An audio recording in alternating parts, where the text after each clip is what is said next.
I'm David Ainsworth, Head of Communications at the United Nations Secretariat of the Convention on Biological Diversity. I'll give you a brief update on what's coming up today here at the Geneva Biodiversity Meetings. Today is the 24th of March, 2022. So we're in the home stretch now. I think now we've got 6 more days of negotiations left. I'll start with a few things from the working group on the post-2020 Global Biodiversity Framework. So there's the contact group number 4 that's meeting and discussing matters from targets 14 on to the end, the last 7 targets. These are the ones that deal with support to the framework, etc. On Saturday, they are expected to complete their work on the remaining targets, 16 through 21. So I think the hope is from there they'll have enough text that they can seek to move forward. As you might remember, yesterday morning we had a joint stock taking that was held where the 3 bodies talked about where they were at. In this case, just in terms of the way things were moving forward. There was, on one hand, comfort with the level of advancement, but there was also some concern about how much more needs to be discussed. And so the question is, will there be intersessional work before the COP? Will there need to be work for some other possible meeting of the open-ended working group?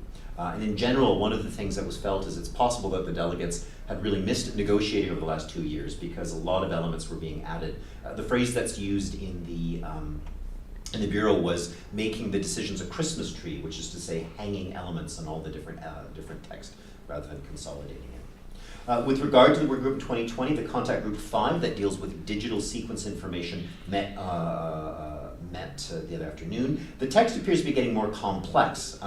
So paradoxically, there are a number of divergent views, but the co-lead indicates that the discussion is indeed constructive. A number of brackets exist, but it appears that regions are prepared to resolve it. There will be a contact group today that will continue this discussion. The notion is that if you look at that decision, up to about paragraph 10 in that, we really need to make sure we've got clean text, which is to say agreed upon text out of the meeting. Everything after that can be bracketed and dealt with at previous meetings. So there is a sense that there does need to be a 3rd session for the DSI, and so we'll need to see if we can find time for that.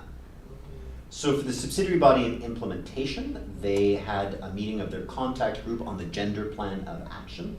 That met, and then there's a smaller Friends of the Chair group and produced a CRP, a conference room paper, that's almost clean. And so the only parts that seem to be remaining in the gender plan of action are parts that link to the post-2020 Global Biodiversity Framework that we looked at. Now that's significant because the CBD has not had an overall gender plan of action before. Under the UNCCD, they do have a strong gender plan of action, and this will move forward as well. There will be a plenary today for the SBI, and they're going to be looking at mainstreaming. They're going to be looking at the Cartagena Protocol and also capacity building. So we'll see how they move forward on those. And then for SBI tonight, it's contact groups. So they'll look at capacity building for the Cartagena Protocol in the contact groups tonight. SBSTA now, the scientific body, they had their 3rd plenary yesterday and that morning. They managed to finish the conference room paper on invasive alien species. That was done, but they ran out of time to work on the one on marine and coastal biodiversity. They also didn't make progress on the L documents on Global Biodiversity Outlook 5, which is the periodic report that just came out in 2020. They also didn't deal with the documents on IPBES, the Intergovernmental Science Policy Platform on Biodiversity and Ecosystem Services. They hope to do this as a future plenary, and so we'll see how it looks. There is the discussion under SBSTA that maybe, again, in terms of intersessional work for some documents, maybe we need to look at some form of a moderated online forum moving forward to look at some of these issues. And it is indeed noted that the government of Brazil expressed a concern that for some of the agenda items, not all comments are included in the documents, and it looks like there will be a paragraph in the SBSTA report to reflect this Brazilian concern.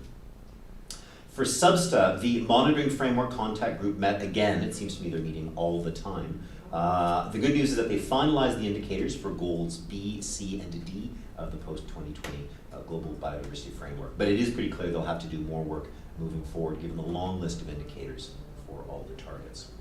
On health and biodiversity, as you may remember, the group had an extremely long annex with, I think, somewhere near 500 comments added on it. So they are going to have a Friends of the Chair meet to say what's the way forward. It's possible that they'll just come up with a procedural way forward on health and biodiversity and then attempt to deal with it at the COP or another way. The health and biodiversity decision is very large. It deals with the One Health approach. Again, this is the way of looking at animal health, human health, and ecosystem health in a coordinated way. And indeed, there's even funding available from the European Union to help support work on this, but that'll have to look at going forward. The only other thing to mention, and I hope we'll get you some documentation on this, is that we've switched the plenaries between SBI and the SBSTA. So SBI was supposed to have its plenary on Friday the 25th of March and SBSTA on Saturday, but they switched it. So SBSTA will do its plenary on Friday instead, and SBI will do it on Saturday. This is just a way so that timing for different documents can be managed in a proper way as well. So that's what I've got in terms of the state of negotiations. Just for some side events, because I think there are some interesting ones here on site. Remember, all side events start at 13:15 here in the CICG. First of all, we've got a side event in Salle D, which is put together looking at capacity for risk assessment and management of new genetic policy perspectives. So this is dealing with synthetic biology and gene editing. And so this is looking at what's the capacity build to make sure that countries can do risk assessment on this. And so that's Salle D.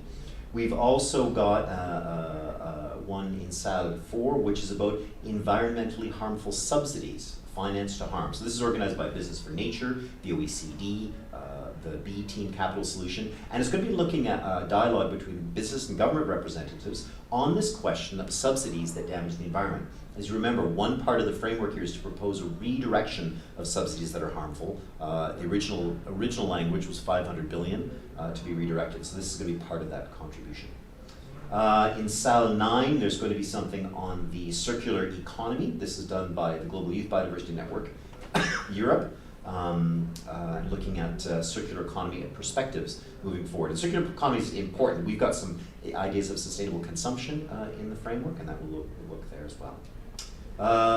The United Nations System Commitment for Catalyzing Collective Action for Nature. That's an event put forward by the Environment Management Group of the United Nations, UNEP, UNEP WCMC, the Office of the High Commissioner for Human Rights, UNDP, UNESCO, all of the big actors that deal with biodiversity issues. The Environment Management Group has been working at mainstreaming and managing biodiversity across the UN system, so this side event will look at what they're doing. This is taking place in Salle ABC. And then the last side of it to note for today is put together by Conservation International, UNCTAD, the United Nations University Institute for Advanced Studies, Ministry of Environment of Japan, and IUCN. And this is at OECMs, and those are called Other Effective Area-Based Conservation Measures. As you remember, under the convention, we talk about protected areas, but a new discussion has come up over recent COPs, which is what is something else that we can use that isn't a protected area involving the involvement of local communities, IPLCs, etc. So this side event is going to be looking at how these OECMs can be designed and organized. In particular, if we're going to look at expanding protected areas, both on the land and at sea, this kind of definition is going to be important. That's a really quick update for everybody. We did have also, I guess, an action this morning put together on nature positivity down in the lobby. You might have seen some of that, and if those of you haven't talked about it, you can talk to WWF, and Scott Edwards will be glad to give you some basis on that. Sorry, one more announcement. This didn't show up in the schedule here, but the Global Environment Facility sent a notice this morning is that they've issued a new series of bonds based on the question of migratory species. I just pulled up my WhatsApp group. Yes, so the World Bank, and funded by the Jeff, is a special bond that's going to be dealing with South Africa's efforts to protect black rhinos. Pardon me, I made a mistake on here. So it's the idea of with positive financing. Bonds will help protect and provide financing for this. If you need information on it, we've got the press release put out by the World Bank and the Global Environment Facility. That's what I've got for you. Are there any questions from anybody here on the floor? Nothing for now? Okay, great. So those of you who are watching online, please feel free to follow the plenaries. Those of you who are here in Geneva, please feel free to grab me, send a message, and we'll connect you with anybody that you need to. Thanks very much, everybody. Thank you. Thank you. Great, thanks. So did you get